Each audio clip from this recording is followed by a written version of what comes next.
Kenalin, nama kakak Alexander. Nah, di sini kakak sama Kak Sylvia itu bakal jelasin sedikit tentang salah satu software ERP yang namanya Odoo.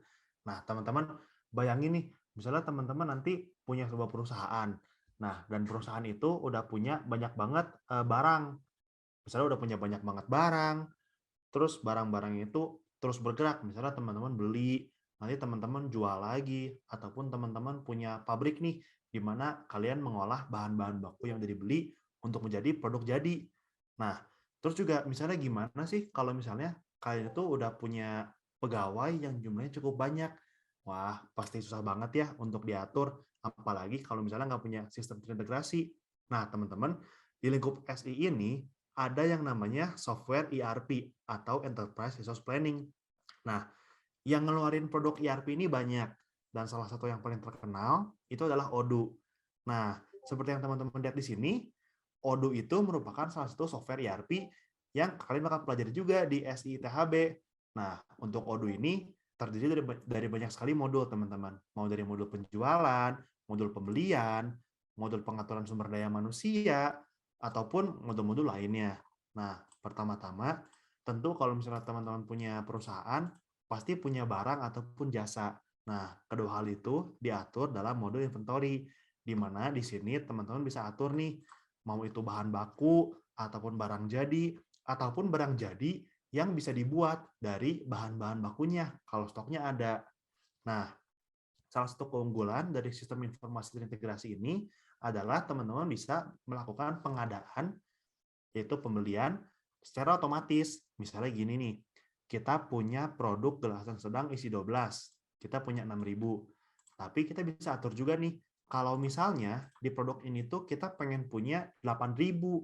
Nah, hal ini itu diatur dalam yang namanya reordering rules. Nah, jadi reordering rules ini baru jalan kalau misalnya kuantitinya itu di bawah 7.000, berarti kita masuk karena kita punya 6.000 untuk dimaksimalkan ke 8.000.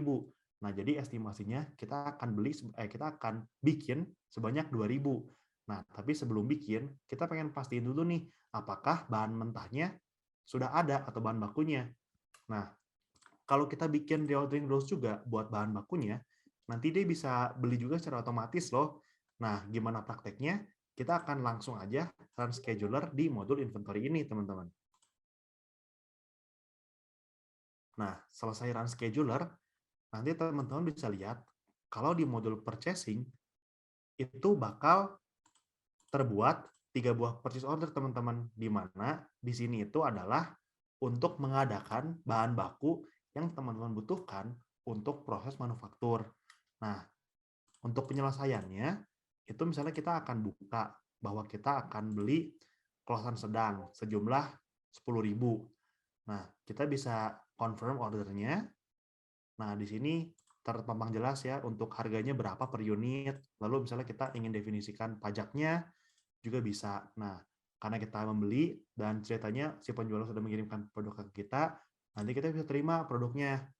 Nah, kalau kita udah terima, kita bisa validasi nih. Misalnya kita kan beli 10.000, apakah jumlah yang kita terima itu benar 10.000 atau enggak? Kalau benar 10.000, kita bisa klik apply dan proses pembelian kita untuk produk ini sudah selesai. Ditandai dengan apa? Dengan jumlah kolosan sedang yang tadinya 0 menjadi 10.000. Wah, keren banget ya untuk produk ERP ini. Semuanya bisa otomatis terintegrasi. Begitu juga untuk misalnya kedua purchase order yang tadi ya, teman-teman ya. Kita bisa selesaikan dulu transaksinya sebelum nanti kita bisa lanjut ke proses manufaktur. Kurang lebih prosesnya sama, teman-teman. Dan untuk penting banget sebelum kita implementasi ERP, itu kita punya proses bisnis yang udah align atau udah sejajar dan lebih teratur juga. Dan itu semua nanti bakal dipelajari di sistem informasi ITHB. Oke. Nah, karena semua bahan baku yang kita perluin itu udah jadi atau udah ada, kita bisa langsung masuk nih ke modul manufaktur yang akan dijelaskan oleh Kak Silvi. Silakan Kak Silvi.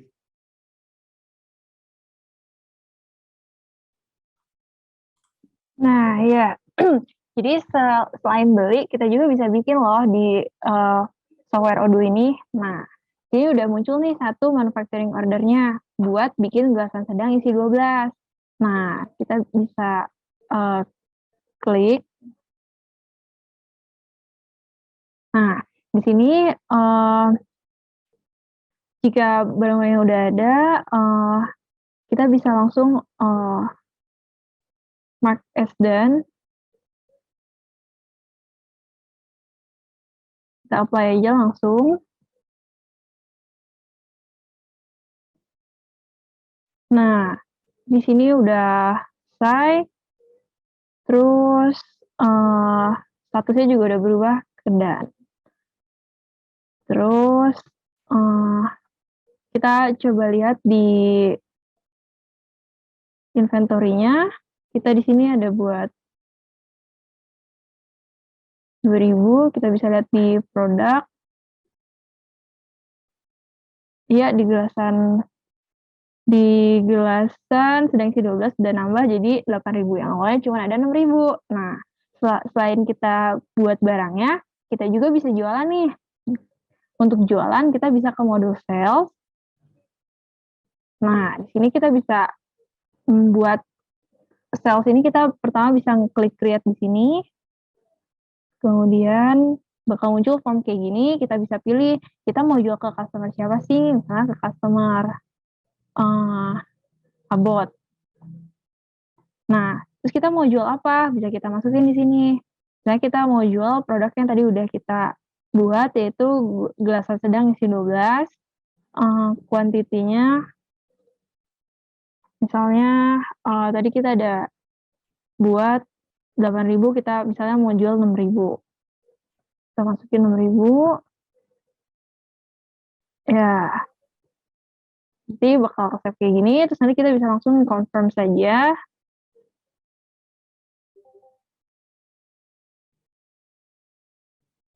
Nah, setelah di-confirm kita bisa kirim invoice atau bill-nya, tapi sebelum itu jangan lupa kita harus delivery dulu produknya. Masa belum dikirim udah nagih tagihan. Jadi kita kirim dulu, di sini kita bisa langsung validate aja. Kita apply.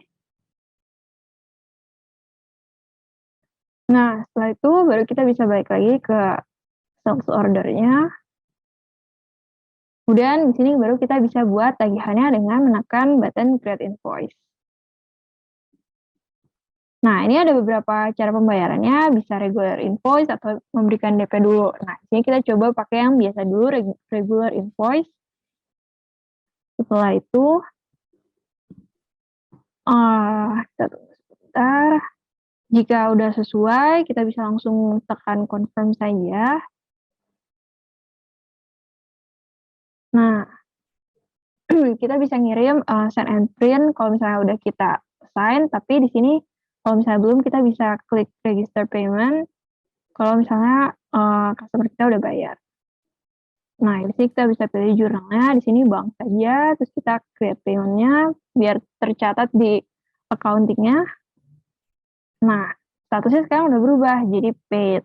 Nah, untuk modul yang selanjutnya kita akan membahas mengenai HR. Boleh dilanjutin sama Kak Alexander. Boleh, Kak? Oke, teman-teman.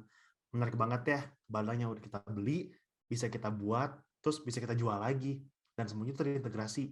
Amazing banget bukan ERP salah satu ini. Nah, jadi bayangin untuk ketiga proses tadi, kan tentu butuh banyak manusia nih, butuh banyak sumber daya manusia, butuh pegawai, butuh karyawan. Nah, yang bagus dari Odoo ini, itu juga kita bisa mengatur proses kepegawaian, teman-teman. Mau dari rekrutmen ataupun seleksi pegawai yang daftar. Lalu misalnya untuk pengaturan kepegawaiannya, apakah dia terdaftar di perusahaan ini atau tidak. Lalu perusahaan ini bisa bekerja dan melakukan presensi, teman-teman. Jadi nanti dia bisa absen juga. Dan untuk modulnya itu ada di modul attendance seperti ini. Nah, jadi untuk tampilan sederhananya itu seperti ini. Kita bisa klik check-in dan tercatat kalau kita itu absen di jam berapa. Nah, lalu untuk yang kepegawaian tadi, untuk employee, misalnya di sini kita sudah punya pegawai atas nama Safira. Nah, Safira ini itu bekerja di departemen apa, kita bisa tentukan. Lalu siapa yang bertanggung jawab atas Safira, kita bisa tentukan juga teman-teman. Nah, lalu tidak lupa juga kalau semua pegawai itu diatur dalam kontrak. Nah, untuk pengaturan kontraknya juga ini bisa diatur di software Odoo ini teman-teman. Gimana untuk status kontraknya, apa itu sudah berlaku atau sudah expire, itu juga akan terintegrasi oleh modul employee ini. Nah, lalu apa aja sih isi dari kontrak? Nah, isi dari kontrak salah satunya adalah mengenai gaji ataupun salary.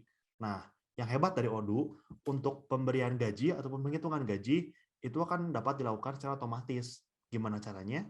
Nah, teman-teman bisa lihat kalau gaji dari Safira ini saya tetapkan sebesar 3,250.000 per bulannya. Nah, apabila kita ingin menggaji pegawai ini, jadi ceritanya sudah akhir bulan, kita bisa langsung masuk ke modul payroll dan masuk ke tombol create. Di mana di create ini kita bisa pilih kita akan membuat slip gaji untuk siapa, lalu perhitungannya seperti apa. Misalnya, dia sudah bekerja sebanyak berapa jam, lalu dia mengajukan cuti sebesar berapa hari, ataupun lembur sebesar berapa jam, ataupun ingin mengajukan cuti yang dibayar sebesar berapa hari. Nah, semua itu dapat diajukan dan dapat di-approve oleh manajernya, dan manajer juga dapat memberikan alokasi untuk jatah cuti, jatah lembur, ataupun jatah cuti yang dibayar. Nah, yang menarik dari Odoo, untuk penghitungan gajinya, kita tidak perlu menghitung secara manual.